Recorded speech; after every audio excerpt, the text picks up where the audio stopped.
അരുൺ കൂടിയുണ്ട്. AFI സംസ്ഥാന president അരുണിലേക്ക് ഒന്ന് പോവുകയാണ്. അരുൺ, LDF ഒരുമിച്ചാണ് തെരഞ്ഞെടുപ്പിൽ മത്സരിക്കുന്നത്. ഇത്തരത്തിലുള്ള മതസ്പർദ്ധ വളർത്തുന്ന തരത്തിൽ വ്യാജ പ്രചാരണങ്ങളൊക്കെ നടത്തി തെരഞ്ഞെടുപ്പിനെ നേരിടുക എന്നുള്ളത് തന്നെയാണോ CPIയുടെയും നയം? CPIയുടെ എന്നല്ല, ഇടതുപക്ഷത്തിന്റെ നയമല്ല അത്തരത്തിൽ വർഗീയ പ്രീണനമോ വർഗീയതയുടെ പേരിൽ തെറ്റിദ്ധാരണ പടർത്തിക്കൊണ്ടുള്ള തെരഞ്ഞെടുപ്പ് ലാഭത്തിനു വേണ്ടിയുള്ള പ്രവർത്തനങ്ങൾ. ഇത്തരത്തിൽ ആര് തന്നെയാണ് ഈ നടപടി സ്വീകരിച്ചാലും അവർക്കെതിരെ പോലീസ് കർശനമായ നടപടിയെടുക്കണം. സോഷ്യൽ മീഡിയയുടെ ദുരുപയോഗം വ്യാപകമാണ്. കള്ള പ്രൊഫൈലുകൾ നിരവധി നമുക്ക് കാണാൻ സാധിക്കുന്നുണ്ട്. രാഷ്ട്രീയ ലാഭത്തിനു വേണ്ടി, സാമുദായിക സംഘർഷം ഉണ്ടാക്കാൻ വേണ്ടി പല രീതിയിലുള്ള അത്തരത്തിലുള്ള മോശപ്പെട്ട ഇടപെടലുകൾ നിരന്തരം നമ്മൾ കണ്ടുകൊണ്ടിരിക്കുകയാണ്.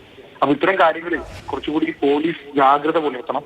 ഈ വിഷയം ഒരിക്കലും സാംസ്കാരിക കേരളത്തിന് ഉൾക്കൊള്ളാൻ സാധിക്കുന്നതല്ല. ഇതിനെ ശക്തമായി പ്രതിഷേധിക്കുന്നു. ഈ നിലപാടിൽ ആര് തന്നെയായാലും ഇത്തരത്തിൽ ഏറ്റവും നികൃഷ്ടമായ പ്രവൃത്തി നടത്തിയ വ്യക്തി ആരായാലും അയാൾക്കെതിരെ കർശനമായ നടപടി സ്വീകരിക്കണം. ബന്ധപ്പെട്ട രാഷ്ട്രീയ പ്രസ്ഥാനങ്ങൾ അത് പരിശോധിക്കേണ്ടതാണ്. അത് CPI ആണെങ്കിലും CPM ആണെങ്കിലും കോൺഗ്രസ് ആണെങ്കിലും ഉൾപ്പെടെ അത് പരിശോധിക്കേണ്ടതാണ്.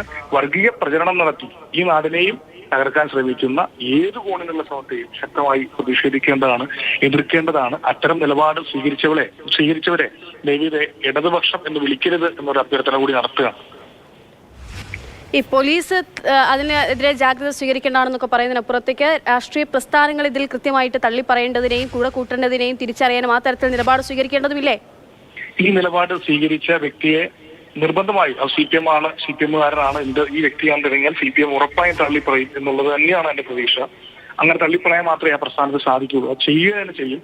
പക്ഷെ ചേർത്ത് പറയാനുള്ളത്, ലക്ഷക്കണക്കിന് ആളുകൾ പ്രവർത്തിക്കുന്ന ഒരു പ്രസ്ഥാനം അത്തരത്തിൽ എന്തെങ്കിലും നിലപാട് സ്വീകരിക്കുന്ന അല്ലെങ്കിലും ഒത്തിരി പുഴുക്കുത്തുകൾ ബോധപൂർവ്വം കടന്നു കയറാറുണ്ട് പല രാഷ്ട്രീയ പ്രസ്ഥാനങ്ങളും.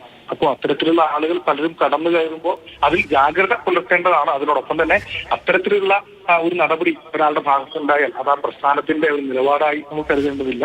ഈ വിഷയത്തിൽ അതിനോടൊപ്പം ചേർത്ത് പറയുന്നു, ഈ വിഷയത്തിൽ ബന്ധപ്പെട്ട പ്രസ്ഥാനം ശക്തമായ നടപടികൾ സ്വീകരിക്കും എന്നുള്ള പ്രതീക്ഷ തന്നെയാണ് സ്വീകരിക്കുമെന്നുള്ള പ്രതീക്ഷയ്ക്ക് അപ്പുറത്തേക്ക് അത് സ്വീകരിക്കാൻ, അതായത് ഒരു മുന്നണിയിലാണല്ലോ നിങ്ങളൊക്കെ ഉള്ളത്, ആ ഒരു മുന്നണിയിൽ സമ്മർദ്ദം ചെലുത്തുമോ? സമ്മർദ്ദം ചെലുത്താതെ തന്നെ നടപടി സ്വീകരിക്കും എന്നാണ് പ്രതീക്ഷിക്കുന്നത്. ഈ വിഷയത്തിൽ CPIയുടെ നിലപാട് ബിനോയ് തന്നെ പറഞ്ഞിട്ടുണ്ട്. കാരണം അങ്ങനെ നിലപാട് സ്വീകരിക്കുന്ന പ്രസ്ഥാനമല്ല CPM. കേരളത്തിലെ പ്രധാനപ്പെട്ട ഇടത് പ്രസ്ഥാനം തന്നെയാണ് CPM. അതുകൊണ്ട് തന്നെ ഒരിക്കൽ പോലും ഇപ്പൊ ഒരു വർഗീയ പ്രസ്ഥാനത്തോട് സന്ധി ചെയ്യാത്ത പ്രസ്ഥാനം തന്നെയാണ്. അപ്പൊ ആ ഒരു അർത്ഥത്തിൽ തന്നെ ഇത്തരത്തിലുള്ള നിലപാട് സ്വീകരിക്കുന്ന ഒരാൾ ആ പ്രസ്ഥാനത്തിന്റെ ഭാഗമായി നടക്കുന്നുണ്ടെങ്കിൽ ഉറപ്പായിട്ടും നടപടി ആ പ്രസ്ഥാനം എടുക്കും എന്നുള്ളത് തന്നെയാണ് കരുതുന്നത്.